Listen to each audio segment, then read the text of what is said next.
Magandang gabi po sa inyong lahat. Ako po si Rajama, Jenny Pahilanga. Ngayong araw ng Webes, it's a holiday. At syempre po at itong Usapang Batas with Attorney Rene Bueno. Partner, magandang gabi. Magandang gabi sa iyo, partner Jenny, at Ayan. sa ating mga kayubi. Oo, andyan na sila. Partner, ang dami na. Happy Thursday na daw. Kumusta holiday ngayon, partner? Oo nga, at maraming hindi pumasok sa opisina kasi special working holiday yata. Yes, diba? special working. So, nabawasan ng trapiko sa kalsada kaya't madali akong nakarating dito sa ating radio station. Actually, attorney partner, ang sarap maglakad, magbiyahe ngayon, walang traffic. Yeah. Oo. Yung iba nagbakasyon na rin eh. Oo, diba? nga, nabalitaan ko yung iba nasa Japan, nasa Thailand. Oo nga, 'di ba? Dahil nga naman ipit bukas Friday. Tapos pero nagpapasalamat po si Senator Bam Aquino. Pahapyaw lang partner dahil hindi ginawang kasi last time ginawang weekend, 'di ba? Iba yung talagang araw ng Ninoy Aquino Day. Ayan. So yun po. At samahan niyo po kami sa ating programang Usapang Batas. Ayan. Of course with Attorney Rene Bueno, ating partner. At pwede kayo makibahagi sa amin. Live na po tayo ngayon. Mapapanood na ho kami sa DZXL News. Ayan, sa Facebook, sa YouTube, sa TikTok, ayan, at saka po sa Expo, yung dating Twitter, no? Nandyan na po tayo at mapapanood po ngayon ang ating programa. Ayan, kaya tutok na ho kayo. At kung may mga tanong sila, partner, pwede ho kayong tumawag sa 888-22376 hanggang 78. Live na tayo dyan. Partner, ating mga kayubi, ayan, nandyan na. At batiin natin sila ng magandang gabi. Ayan. Yan, so yung mga nakatutok ngayon sa Usapang Batas, magandang gabi po sa inyong lahat. Sana po ay mag-participate kayo Oo. dito sa ating Usapang Batas na programa sapagkat itong programa nito ay para po sa inyo. No, para malaman natin ang inyong mga legal na problema, ang inyong mga karanasan, at inyong mga opinion na legal din sapagkat hindi natin alam na baka mas maganda ang inyong mga legal na opinion kaysa sa amin. Or Diba? partner, kung may mga tanong din sila, pwede yan. Yeah, pwede kayong tumawag at magtanong through YouTube, Facebook, Twitter at ng ating niyang sasagutin. Yan, pwede rin kayong tumawag sa amin. Oo. Ayan. At eto na nga partner, no?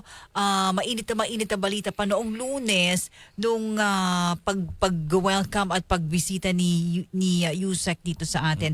Pinag-usapan na natin ito yung panukala ni Senator Robin Padilla. Diba?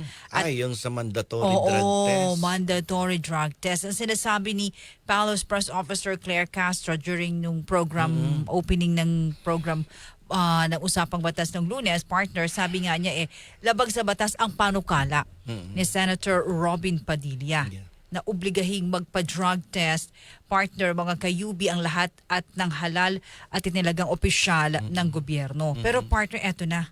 Matapos niyang payuhan si Attorney Rudolph Philip Jurado. Tama, no? Yeah, si Siya yung, Attorney Jurado. Jurado, siya yung Chief of Staff ni Padilla. Ano nga ba ito? Kasi ang dami nagtatanong unconstitutional, constitutional, paano nga ba ito papasok dito? Yung random, no? Oo, random at dalawang klase yan. Sige Random nga. at mandatory. Kasi ang sinabi ni Yusek Claire sa isang interview sa Palacio ay magsasayang lang ng pera ang gobyerno kung itutuloy itong proposed bill ni Robin Hood Padilla na gawing mandatory ang drug testing to all public officials and employees.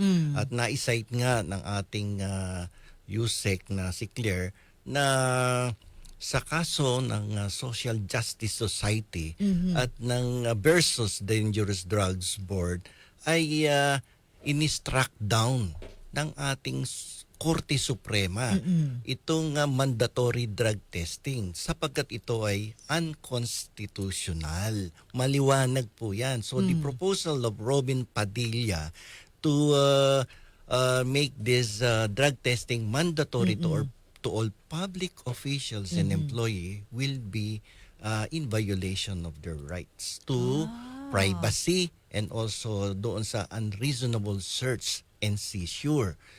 Hindi po pwede yon. So dito sa kaso ng Social Justice Society versus Dangerous Drug Boards, Oo. malinaw na ipinaliwanag ng ating Korte Suprema ang distinction sa dalawang sitwasyon na kung saan sinasabi ng Korte Suprema kapag mandatory drug testing, unconstitutional. Pero kapag random drug testing, ay ito ay pwedeng payagan at pwedeng maging constitutional. Pero depende yan sa specific situation. Depende sa Ayun. konteksto yan. Yan. Hindi basta-basta random na lang na random. Oo. So, to give you an example Yan, of sige, mandatory partner. drug testing, ito yung doon sa, kung natatandaan mo, partner, noong nag-eleksyon before, na kung saan nire-require ang mga candidates Yeah. for public office na mag-undergo this drug testing. So, hindi pa pwede yun. No? Because that is not provided for under the Constitution because it is expressly provided yung mga qualifications Okay. in order to run for president, vice president, and senators. Because imposing drug testing sa kanila, mandatory, ay that would be tantamount to adding qualifications no sa mga tumatakbo sa pagka-presidente, senador, vice president. Okay? Pangalawang ehemplo diyan kung matatandaan nyo, kung kayo ay kumukuha ng lisensya. Yes. Oo, yung mga nagmamaneho. Nung araw kapag ikaw ay kukuha ng lisensya, may drug Kailangan. testing. Oo, tama po. Pero yan po ay sinabi ng Supreme Court na hindi po pwede yan. You can only require the motorist to undergo drug testing if there is probable cause. Oh, probable cause. Na siya ay nasa ilalim ng impluensya ng droga. Without kapag probable ganun. cause, Oo. partner, Hindi. hindi pwede. So halimbawa ako yung nagda-drive, partner, Attorney Bueno, tapos na laman o naamoy. Nakita ko pulang-pula ang mata mo. Oo. At ang iyong labi ay pagilid-gilid na. Oo. At amoy ano ka na din. Oo. Chico. There's a probable cause. There is already a probable So cause. kailangan Then, kung ano. pwede kitang Pa-drug ipa-drug test kaagad. Okay. Yun, hindi ka makakatanggi ron. Yun. Kasi there is a probable cause. Okay. So, yung pangalawang sitwasyon na sinabi ng Korte Suprema dito sa Social Justice Society ay yung random drug testing. Ayan naman, ano yan? This may be considered as constitutional depende rin sa specific situation and konteksto ng sitwasyon. A good example is the random test sa mga secondary and tertiary public and private schools. Oo, kasi yung pamangkin ko, partner, nag-aaral sa kolehiyo, kasama yan sa kanilang medical. Oo, drug test. Kasi may polisiya ang mga eskwelahan na kinakailangang ma-ensure nila yung kaligtasan at ma-consider dapat ang eskwelahan na drug-free premises. Diba? Lalo na ngayon. Oo, lalong-lalo maraming ngayon. bullying. So the primary objective here is to ensure the safetyness of these students. Ako naman, nagtatrabaho ako sa isang pribadong kumpanya, partner. Okay. So yan yung Pasok pangalawang ehemplo na sinabi ng Korte Suprema. Okay. Pwedeng magkaroon ng random drug testing. Pag sinabi mong random, ito ay may elemento ng surprise, unexpected, random drug testing. Okay. So, pwede yan gawin ng company officials na biglaan yan, no? At but provided, however, that there is a company policy on this drug testing. Dapat may company policy, attorney. Kasi kung wala, sabi nga ni Maylene, private company is mandatory. Hindi rin. Dapat may policy yan. Okay. So lalo na yung malalaking kumpanya, di ba? So kung walang policy, hindi din lulusot. Kaya sabi ko sa inyo kanina, specific yan ang sitwasyon. Depende sa konteksto yan. Hindi basta-basta pwede magda-drug testing because that will be an intrusion to the privacy of every Oo. individual, and that will be considered as a violation of the right against unreasonable search and seizure under Ayun. the 1987 Constitution. Oh. So sabi ni Mylene, partner, private is random.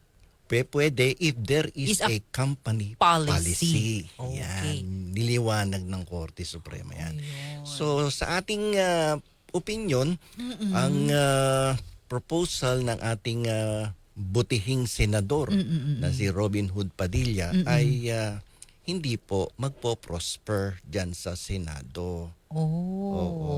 Opinion po namin yan, pwede yun naman din pong Kung may kontrahin kayo, yan eh. oo, Pero yun naiisip. po ang pagkakaintindi namin sa desisyon ng ating Korte Suprema sa Social Justice Society versus Dangerous Drugs Board. Dalawang sitwasyon. Oo. Isang constitutional at isang unconstitutional. Pero yung constitutional, depende pa rin sa sitwasyon at konteksto ng sitwasyon na yan. Sabi ng panig ni Senator Robin Hood, read again. Read again? Oh. Ayun nga po, nakita ko dun sa newsfeed ko sa Facebook at sa Oo. YouTube na dapat basahin daw uli. Binasa ko nga po uli . Wala po akong makita na papasa din yan sa Senado. Yan ang mandatory drug testing. Kasi malinaw po, kung babasahin niyo po ang ating desisyon ng Korte Suprema, niliwanag niya sa dalawang sitwasyon. There was a major distinction between mandatory drug testing and random. Yung randomness of the situation. No? Kasi yung isa may element of surprise yun. So, kung mandatory drug testing lang, hindi lulusot. Saan pumapasok ng attorney partner yung mga pulis natin, di ba? Ginagawan din ng mga surprise, no? Drug test. Yeah, Oo. papasok yan doon sa random. Random drug din. testing yan. Oo. Sabi ni Shiro Konsaki, asipulo nga ganyan din nung 19 Congress. Sabi niya. Oo. So sabi ni Marina Nali, so tama attorney, si Yusek Claire sa pahayag niya. Ayun. Correct na correct. 99 na yung grade Oo. sa constitutional law. Oo. So, alam na kung saan papunta itong House Bill Senate Bill number 1200 na inihain ng senador. Yes, totally I agree with Yusek Claire Castro na yan ay unconstitutional yung proposed bill na yan. Okay, ayan naman po. So kung may mga tanong ho kayo at komento, ayan. Pero bakit ganun partner biglang pumasok itong ganitong klaseng usapin nung na pag-alaman na 'di ba uminit nga yung usapin sa staff Nandiyan. mismo ni Senator Robin Hood. Tapos biglang ito pumasok unconstitutional ba, constitutional ba? Talagang bigla yung mainit na usapin na ito from Siguro the na, senator. they wanted to divert the attention of the public from Nadia Montenegro to this proposed bill. Kaya nga lang, ang akin lamang dito, partner, ang nakikita ko, kung ganyang may usapin, lalong-lalo na nadadamay yan, napagbibintangan ang iyong sariling kawani sa iyong opisina, ay mas maganda kung nag-voluntary drug testing na lang silang lahat. No? Katulad ng ginawa ng ating butihing senador na si Mig Zubiri. Yan ang magandang ehemplo. May delikadesa. Kasi nababahiran ang integridad at kredibilidad ng mga senador ngayon. No, madami silang problema diyan, drugs, yung flood control funds, yung projects na yung mga ghosting na yan sa flood control projects. So ang ginawa ni Mig Zubiri, siya mismo sinama ang kanyang mga empleyado sa isang ospital upang magpa-drug test. Ganyan dapat ang ehemplo ng isang senador na yung grupo nila na medyo nalalagay sa alanganin ang kanilang integridad. Naaayon to sa batas. Naaayon pa sa batas ang may delikadesa to si Mig Zubiri kasi kung natatandaan mo noong 2010 na-question yung kanyang eleksyon, nag-resign to as senator, di ba? So yan ang dapat magandang ehemplo. Sabi nga ni Colt 45, attorney, bueno partner, bakit hindi nagpa-drug test yung opisina ni Robin? Dapat siya ang nanguna, hindi itong kay Senator Mig Zubiri. Dapat nga siya yung nanguna, hindi si Mig. biglig lang yung kasi yung house, yung Senate bill ang pinasok niya. Oo. Kaso nga, hindi naman kasi pwedeng pilitin ang isang tao maging siya ay public official employee Voluntary or yun. isang private employee. Voluntary yan. Oo. Yun. Tapos sana hindi pinag-resign si Nadia Montenegro. Dapat ang ginawa, partner, Pinag-drug Drug test. test, Oo, oo. to erase the doubt of the public. At malinis ang pangalan niya. Teka muna, partner, medyo malikot ang aking isipan. Ito na may sarili ko lamang opinion. Kung halimbawa mo magpa-drug test ang isang tao, hindi ba napipeke din yun? Ang drug testing. Oo, hindi ba... In person naman yan, dapat doon mismo lalabas yung sakto yun. Oo. Kasi baka mabilis magkaroon naman ng result niyan wala namang mga pagtatakip, ganun. Wala dapat. Oo, dapat right there and then, Oo, para... Kasi mabilis ang laboratory exam yan. Oo. Nakukuha ka agad dyan. ng drug test. Lalo ngayon ito'y napakainit na usapin sa hanay ng Senado. O sabi to rin ni Shikoron Saki, nakakahiya si Binoy. Sabi ni Shikoron Saki, partner. Ayan. Ayan nga pinapakita sa ating monitor, no. Ang ganda ng barong niya. Oo nga. Maganda rin kayo ang paliwanag. Uy, hello kay Addictus Rex. Hello. Yung hanap ko yung magandang paliwanag, hindi magandang barong. Nako, talaga naman. Oo. Ayan. Tanong lang po, Attorney Bueno, Attorney, ask lang po, paano pag nag-positive, halimbawa lang daw po si Senator Robin Hood, anong gagawin po ng ethics? Ano ba, isang senador nagkaroon ng ganong klaseng resulta? Yun ang problema dyan If they will be found guilty sa possession or using of the drugs, i-refer yan doon sa ethics committee. Sa ethics talaga? Paano kung kakampi mo yung katulad niya, yung katulad ng usapin sa flood control projects, di ba yung mga ghost projects na yan, dapat hindi iniimbestigahan ng Senado yan ngayon. Dapat, yung katulad na sinabi natin, dapat kumilos ang ombudsman, dapat yung Commission on Audit, yung auditor sa COA, ay dapat kumilos. Kaso, minabasa na naman akong partner, na yung asawa ng isa sa mga commissioners sa Commission on Audit ay nai-involve dito sa transaksyon sa mga naging ghost projects dyan sa Bulacan. Bulacan or other province. Oo, ang lawak, attorney, So, it would justify the creation of the Truth Commission because parang lumalabas ang daming involved dito sa mga billion-billion kontrata na to sa flood control. So, I think it's about time on the part of the President to consider the immediate creation of the Truth Commission. Agad-agad yan, di ba? Forthwith. Attorney, di mo ba si Robin ng ethics ngayon? Ayun ang problema. He should inhibit himself, if ever magkatotoo yung investigasyon na dapat siya ay sumailalim dito sa drug testing na to. Para-pareho ang komento ng ating mga ka-UB partner, attorney. Nakakapagtaka na umepal na siya, mangunguna sanang magpa-drug test. Si Robin. Wonderful Tonight. Si Wonderful Tonight. Oo nga, dapat, di ba? Yun ang kanyang ginawa naman. Oo. Para malinis agad tapos yung kanyang staff, di ba? Manguna. Alam niyo, partner, kung malinis naman ang konsensya mo, wala namang problema magpa-drug test. Ito naman ang nilabas agad yung kanyang Senate bill. Yun na ngayon, naging usapan tuloy. Tapos ang dami pang negative reaction sa kanyang Senate bill proposal. Oo nga, biglang-bigla yung kanyang Senate bill. Ayan. So, attorney partner sa oras nating 8:27. Kagabi medyo nabitin ako doon nung bago tayo magpaalam. Dahil isa sa usapin pa rin, ang gagwapo ng post mo sa official Facebook account po ni Attorney Rene Bueno, ang dalawang magandang lalaki. Ayan. Si Mayor Vico at si Congressman Zandro. Kasi kagabi, attorney, medyo nabitin lang ako doon. Dahil ang sinasabi dito, di ba, sabi mo nga, maraming ibang bansa, kasamang Estados Unidos, na may mas mababang edad na 35 years old, pwede nang sa kanilang maging pinuno ng bansa. So dito ay kaakibat ngayon sinasabi mo na kasalukuyan kasi sa 1987 Constitution, ay 40, year old. Oo.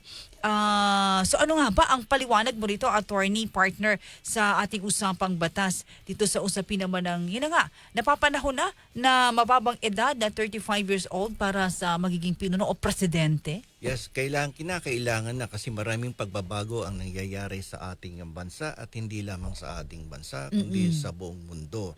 Kasi itong ating 1987 Constitution, when it was created, ay ibang-iba ang sitwasyon sa kasalukuyan. Yun. 30 years ago, 40 years ago, Tagal it was entirely different situation. Oo. Wala pang globalisasyon, wala pang digital age, wala pang cellphone noon nung Oo. time na Ngayon nga, attorney Diba? partner, AI na, di ba ang usapin? Oo. at maraming pagbabago ang nangyayari sa ating bansa, hindi lamang sa ating bansa kundi sa buong mundo.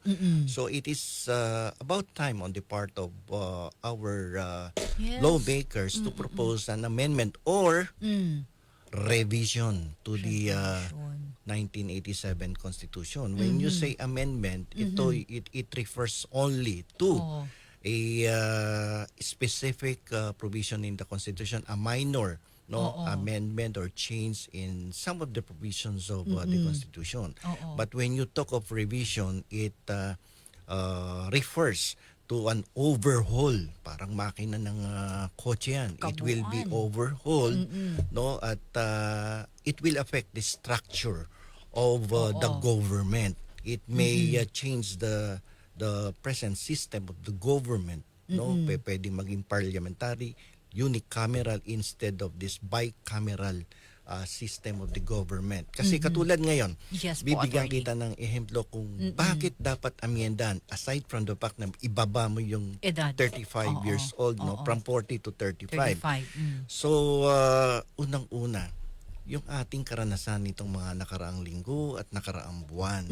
Yung salitang forthwith lang hindi nagkakaintindihan mula sa mababang kapulungan at sa mataas na kapulungan. Nakarating pa sa Korte Suprema. Bakit? May kaguluhan sa isipan ng mga mambabatas at pati ang publiko ay nalilito kung ano ba ang ibig sabihin ng Totoo forthwith. yan. Totoo yan, partner. Ang daming nagpapaliwanag, ang daming naging abogado, ang daming naging judge. Madali lang naman Oo. ibig sabihin ng fourth with. Siyempre, pagkatapos ng first with, second with, tsaka third with, merong fourth with. Grabe na. Gusto ko yan. Ano sabi mo, Diba? yung kilay mo? Namamaga ang kilay ko dyan pag pinag-uusapan yung fourth with na yan. So there is, Oo. well, that is one good example. Oo. That is why we need to amend or revise the Constitution Yes. because a simple term nagkakagulo. So dapat liwanagin na yan sa bagong saligang batas. Liwanagin. It must be easy to understand provisions ang nasa loob ng ating saligang batas.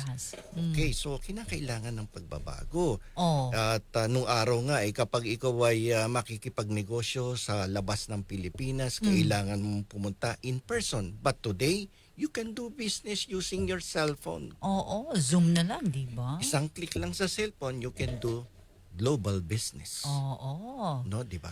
Lahat na ngayon, ang imposible ay nagiging posible dahil sa digital, no? Sa ang cellphone. daming nagagawa ng ating Oo. teknolohiya at sa ating trade relationships sa ibang bansa. Marami nang dapat baguhin, lalong-lalo na sa economic provisions of our constitution, kinakailangan baguhin na. Oo. Nagbabago ang sitwasyon Madaming sitwasyon ang nagbago na kinakailangan ma-adapt na ng bagong saligang batas. Katulad nito sa mga kabataan. Yan, mga ano ba? Mga millennials, Yung mga millennials Gen na yan, Z, oo. ang gagaling yan Oo. Itapat mo yung 60 anyos dyan, 50 anyos. Hindi Iba na yung ano makakapag-adjust ang mga may edad na. Oo. Bakit? Iba na takbo ng utak ng mga yan, mga advanced na yan Oo. No, tsaka yung isa pa, ang kabataan, no, yung mga edad na 25, 30, 35, Anong pansin mo dyan, attorney partner? ano yan mga idealistic, Oo nga. Oo. dynamic ang Grabe, mindset. talagang... Tsaka ito ang isang napansin ko dahil sa mga lumalabas na balita, yung mga estudyante at yung mga fresh graduates and the young professionals, incorruptible yan. Marami dyan na incorruptible, hindi naman lahat. Marami dyan incorruptible. And I will give you one good example of an incorruptible Sige, partner. leader sige yan. of Oo. this country. Si Vico Soto. Yes. And another one is na maganda rin ang credentials pagdating sa academic at performance sa Congress, yung Sandro Marcos. Kaya lamang ang problema dito, nakakakita tayo na maghusay mga dynamic, idealistic, incorruptible public officials. Kaya nga lamang hindi naman qualified to run for the position of the president. That is why we need an amendment to the Constitution or revision. Pero ako, revision ang gusto ko eh. Bakit hindi pa nga, Attorney Bueno, partner, umpisahan? Dapat umpisahan na ngayon ang pag-revisa or amienda sa ating konstitusyon. Pero kasi may mga challenges na Yun kakaharapin nga. ang ating Oo. taong bayan na gustong-gustong amiendahan ng ating konstitusyon. Dahil there are 3 ways by which you can amend the Constitution. Okay. 3 yan eh. Sige, ano yan? Ang paraan. Partner? Oo. Unang-una, para mapalitan natin ang ating saligang batas, ay may tinatawag tayong Constituent Assembly. Ang tawag natin dyan CONAS. Oo, yan narinig natin yan palagi. CONAS. Oo, CONAS. Kaya lamang, ako hindi pabor sa CONAS eh. Ay, bakit naman, partner? Alam mo bakit? Oo. Kasi it requires 3/4 votes of all the members of Congress. At ang siyang magpapatupad o magpo-propose ng amendment to the Constitution ay yung mismong miyembro ng kasalukuyang Kongreso. Oo. O bibigyan kita ng isang magandang ehemplo, yung political dynasty. Naku po. 1987 pa yan. Anong year na ngayon? Today is 2025. Hello. Ang nakalagay sa Constitution, meron siyang enabling clause. Ano yun? Bawal ang political dynasty, pero nakalagay sa dulo, as may be provided by law. Meaning to say, the Congress must enact a law in order to make this principle as effective. Bakit hanggang ngayon walang ginagawa ang ating Kongreso?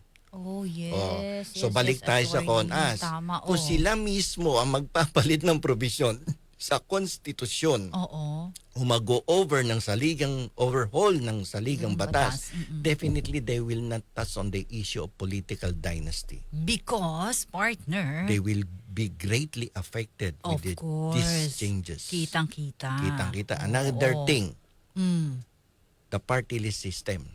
Isa pa yan. Isa pa yan.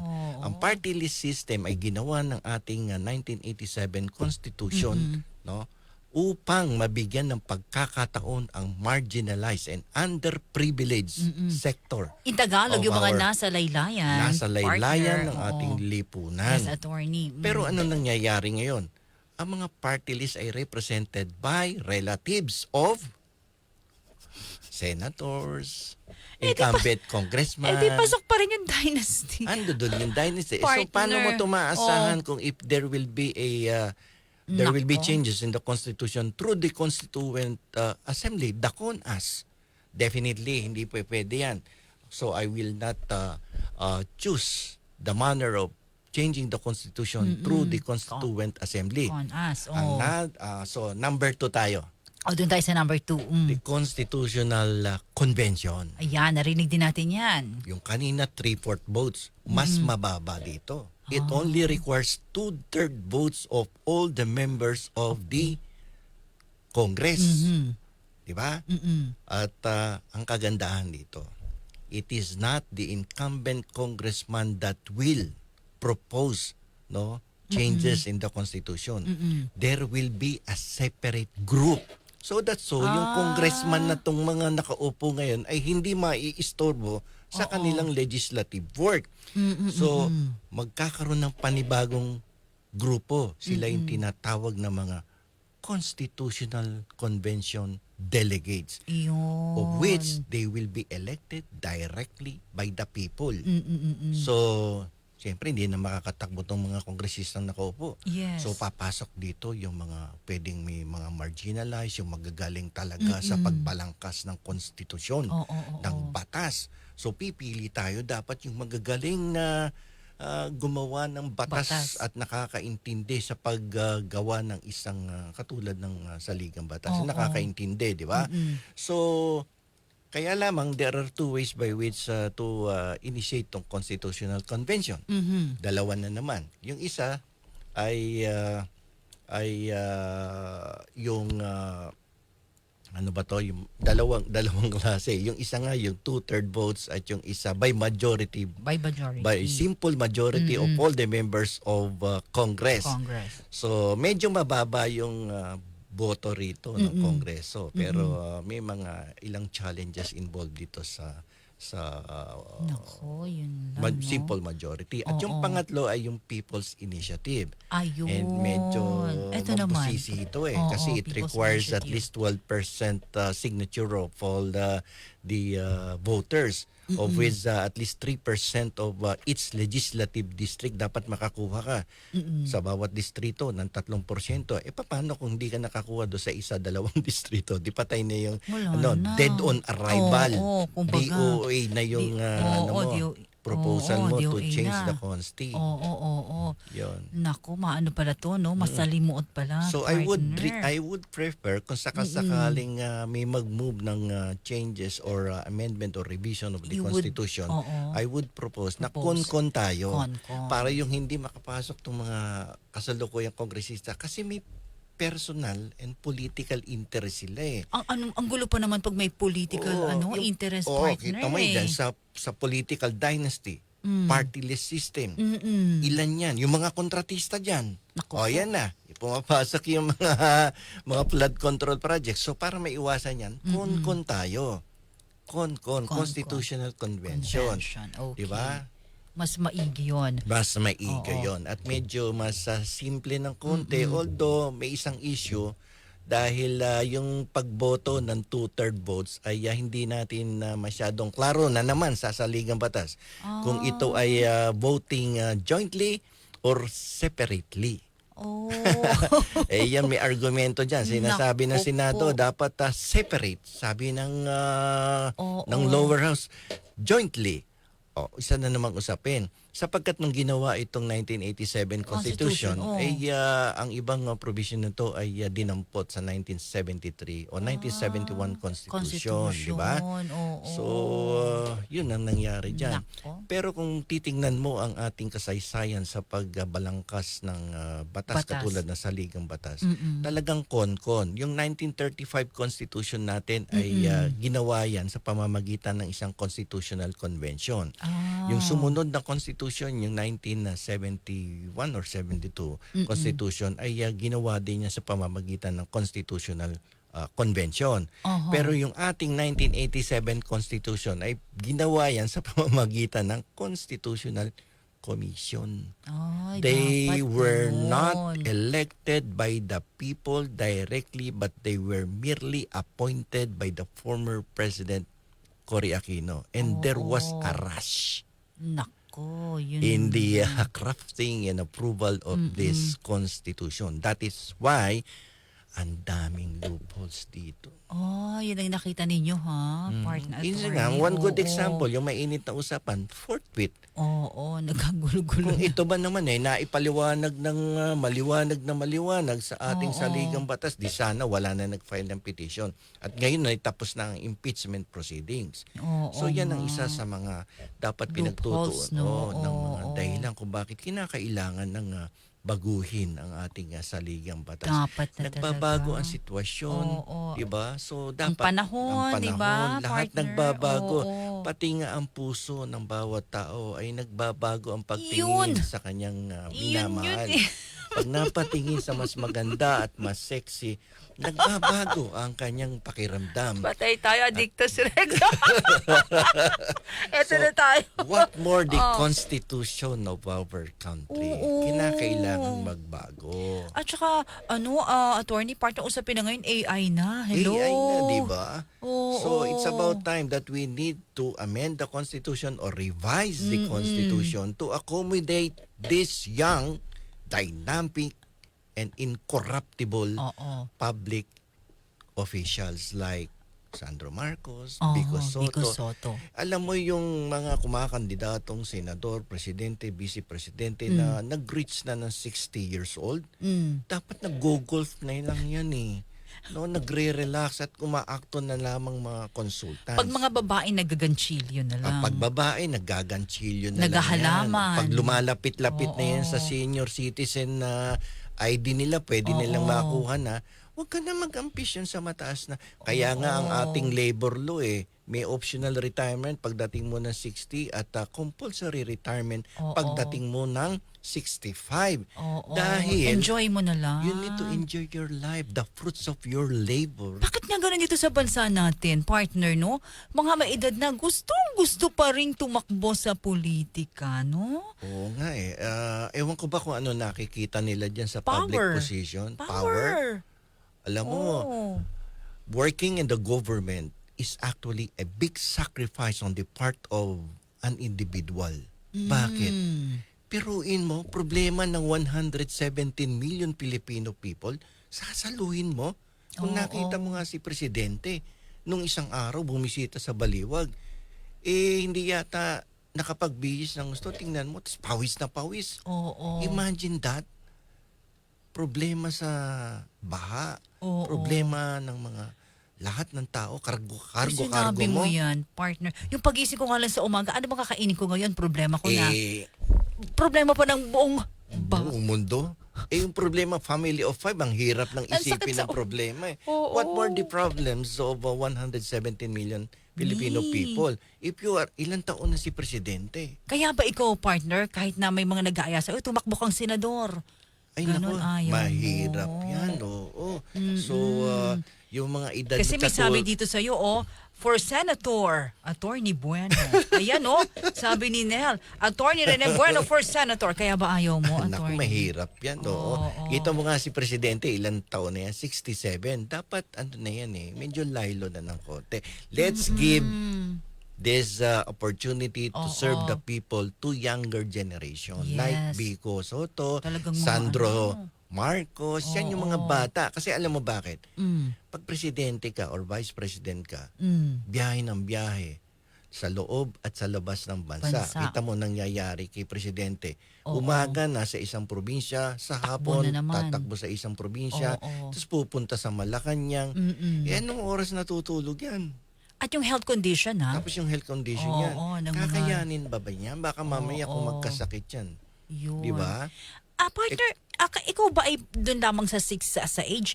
What about can read and write, the Yan qualifications? ang Pwede isa rin. sa dapat baguhin sa saligang batas. Oo. When it comes to those who want to become legislators of this country, Oh. the qualifications must include knowledge of law. Not necessarily a Dapat lawyer. talaga may background, May no? background ka sa law. Like for Partner. instance, nag-aral ako ng 2 years of law. Hindi ko natapos, pero may degree naman ako sa commerce or kaya sa Bachelor of Arts. Tapos naka 2 years ako. At least, no? Pwede yan, ipasok Pwede. natin yan. Oo. Oo. Alam mo, nung si Justice Natura kasi ng Supreme Court, naging yung retired, naging prop ko yan sa constitutional law. Nakwento yan sa akin nung one time daw nakausap niya si Ted Filon na gusto maging kongresista. Ang advice niya, kumuha ka ng law. Kaya Kahit hindi ka mag-bar, at least kumuha ka May ng law. background siya, Second, oo. third year or fourth year. Oo. Okay na yan. Tapos tumakbo ka. Ayun. Yung sinunod ni Ted Filon. Di ba Filon. naging kongresista si Yes, Ted Filon yes. sa Ang galing Leyte? niya ngayon, ha? Magaling si Ted Filon. Sa batas. Sa batas. Pero kung Oo. tatapatan natin si Ted Filon doon sa programa niya, baka talunin natin. Ay, syempre, Attorney Bueno to. Attorney, how would you debate naman dito? Sasabi ni Master Pogi, Attorney Bueno, but they say attorney experience is the best teacher. Our younger ones not lacking this wisdom. Yung Yun mga lang, experience naman. We will require also experience Mm. na kapag ikaw ay tumakbo kang presidente, dahil kung wala kang background sa politics or you are in the corporate world, dapat you should have at least 5 years of experience Kasama like that, yun. no, as a corporate leader. Yeah, 'Di ba? kasama, oo. Kasi sa private company, if you will apply for a job as a manager or as a director, Oho. ang requirement may MBA.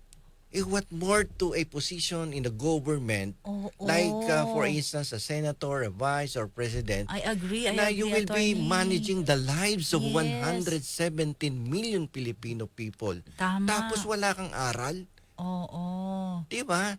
So paano mo i-manage yung Kasi can read 117 and million? write lang, no? Able to read and write. But Able. I have an idea with that, no? Although hindi siya expressly provided. When you are running for a senator or a Oh. congressman, able to read and And write must refer to the ability to read and write law. Oh, pwede. Pwede, tama yan. That should be the interpretation doon sa requirement na yon. Oo. But if you will be running for an executive position like a mayor or a governor, Oo. able to read and write something that is related to corporate practice. Kaya pala pag ako boboto ako, hindi ko lang nakikitang nag-action star lang Kasi dyan. ang Boboto naging ko na. traditional Oo. interpretation dun dyan sa provision ng Constitution na yan is the simple, marunong ka magbasa? Oo, ABC. Marunong kang magsulat? Oo, ayan, nakakasulat ako, pangalan ko. Okay, then you are qualified to run for president. That should not be the interpretation of the law. When you are running for president, you should have at least 5 years of experience, whether in the public office or in the private office, in the corporate world, because you will be managing 170 million people. Exactly. Hindi ho dahil sa partner ko si si attorney. Hindi dahil sa, totoo, ako si botante, partner botante ako, bumoboto ako. Kada presidential, lahat masipag akong bumoto dyan.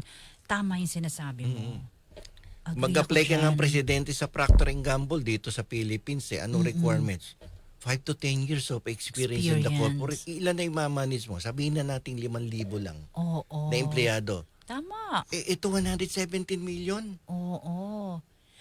At saka hindi, magpo-fall back ba yan sa akin? Kung ba ako'y tumatakbo na pangulo or nas pagputugtong ko doon, wala pa lang alam tong binoto ko Oo. Di ba? Yun ang problema. Oo. Wala pa lang alam. Yun. Diba? Psychological, pwede daw ba? Sabi ni Carl Obs, dapat Na- talaga mataas na requirement. Idagdag ang psychological? Psychological test? Oho. Hindi naman. Hindi naman Oo, kailangan oo, yan. oo, Oo. oo. Basta yun lang. Oo. Able. Yung experience. Experience Oo. and pagdating sa Congress knowledge of law, or you must be at least completed a degree in law, or better Public. kung abogado ka. What So- about public administration? Okay rin attorney? yun. Okay rin yun. Uh-huh. Kasi ang MBA and a graduate of law is almost the same. Uh-huh. Ang treatment dyan Uh-huh. according to Legal Education Board. Okay ako dyan. Maganda yan na partner, no? Di ba?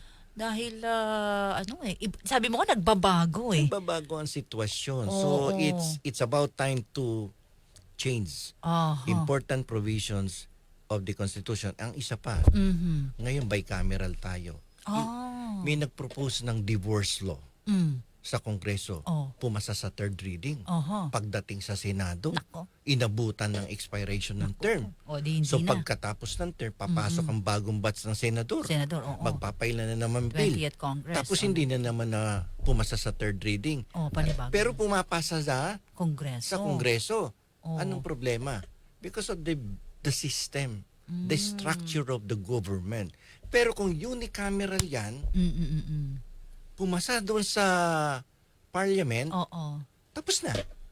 And at the same time, the members of the cabinet can be appointed coming from the legislative, the parliament.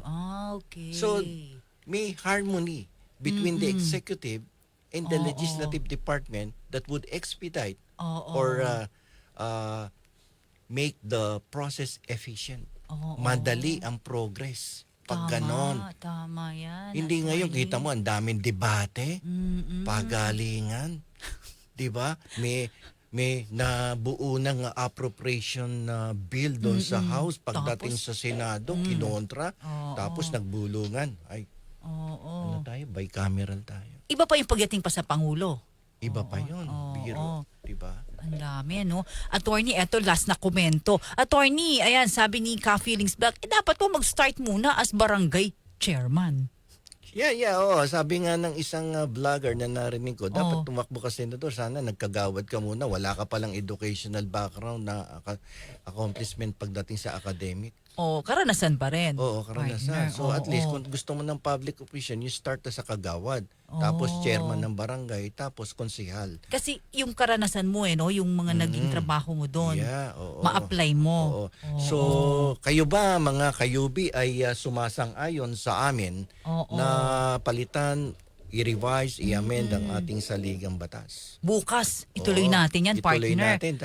Alam mo, sabi ko nga sa iyo, partner, ang ating programa ay kinakailangan ng 3 hanggang 4 na oras na diskusyon sa mga legal na problema at sa mga karanasan ng ating mga tagapakinig at tagapanood. At saka hingi namin yung komento nyo ni partner Attorney Bueno, mga kayubi, pabor ba kayo? Oo, di ba? Tas bakit? Ayan, Katulad naman. ngayon, nalulungkot na naman ako sapagkat alas 8:54 na. Santo na. Susunod na. Partner, maraming salamat sa ating mga kayubi. Bukas samahan niyo po uli kami. At maraming salamat, partner. Madami tayong natutunan naman sa Usapang Batas.